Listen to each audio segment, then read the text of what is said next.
Hello, so this video is going to be over setting up Pearson's mastering program within the lab, specifically for Anatomy and Physiology 2. So if I go into Contents, and this is for a course that I have starting, so I'm just going to set up this course. It's very similar to setting up for lecture. So if you watched my lecture video, you might be able to figure this one out. If not, feel free to watch to follow along with your own courses. Something I didn't go over, I ran out of time in the last video for setting up for lecture, is that if students are having problems with this program, there's certain things that you as the instructor can fix, and there's certain things you can't. So if it's something you can't fix, within the Learning Resources tab, there is this link down here at the bottom, and this will give them instructions on how to get in touch with Pearson's technical support. So sometimes I get emails from students and you know, I'm unable to help, and so then I just point them here. Sometimes Pearson might be down and it just takes a little waiting time, and then sometimes they actually need to reach out.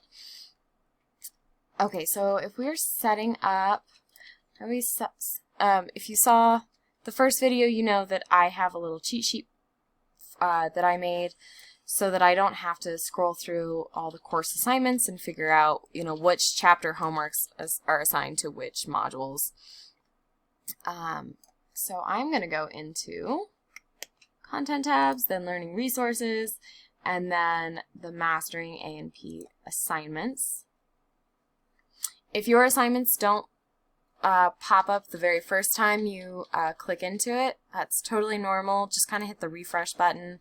A second ago, I just did this and came in here, and chapter 26 homework was completely gone.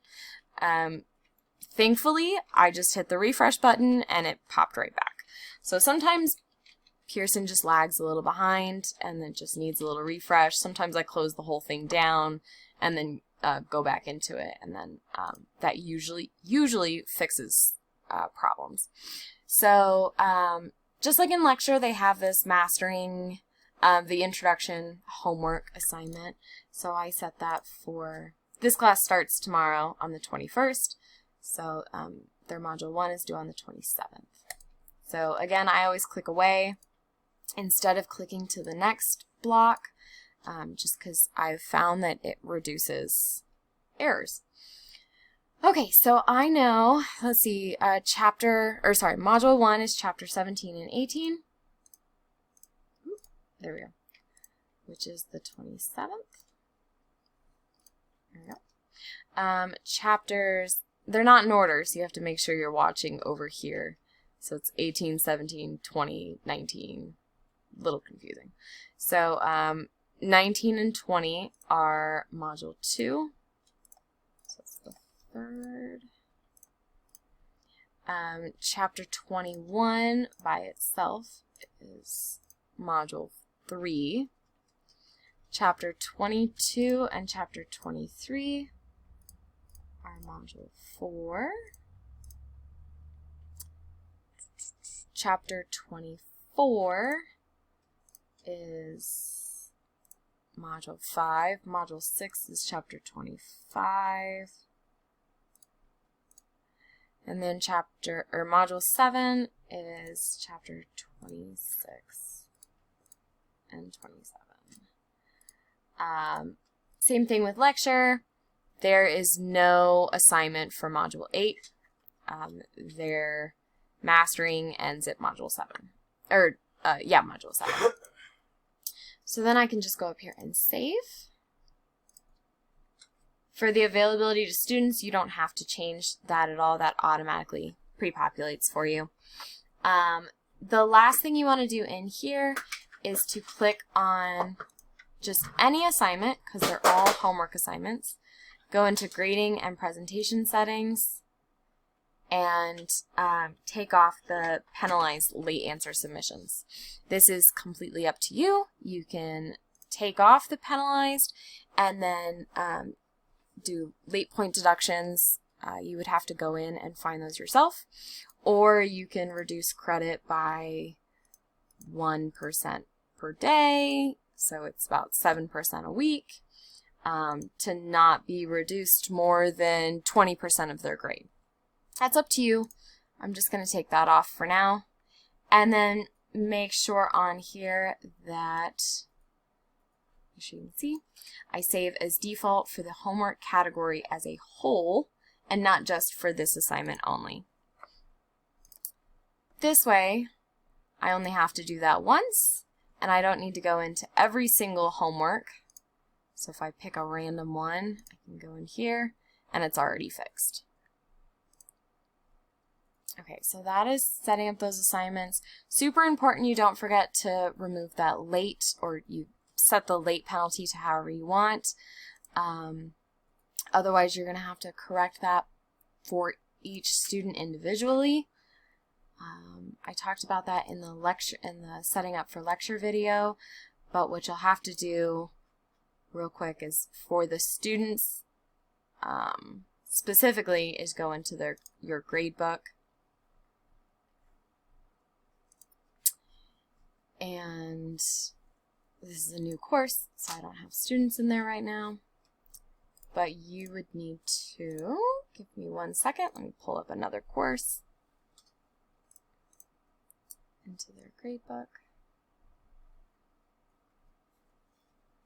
Okay, so these bars here, if they are full, that means that student has completed the assignment, and if they are empty, they have not completed the assignment.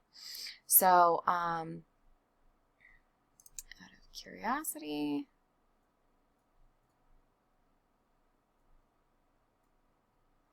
okay, so this assignment was not completed by this student, which is why their bar was not full. So if you forget to do to set the late penalty to the way you want it, and students submit late, they will get 0 credit for their assignment, and then when you click into their assignment, there will be late points deducted column here. And so then you can scroll through and they got a point for this, but then they were deducted a point for the lates. So to correct this, you can go into adjust settings per student and just extend the due date to after they submitted it, and then that will correct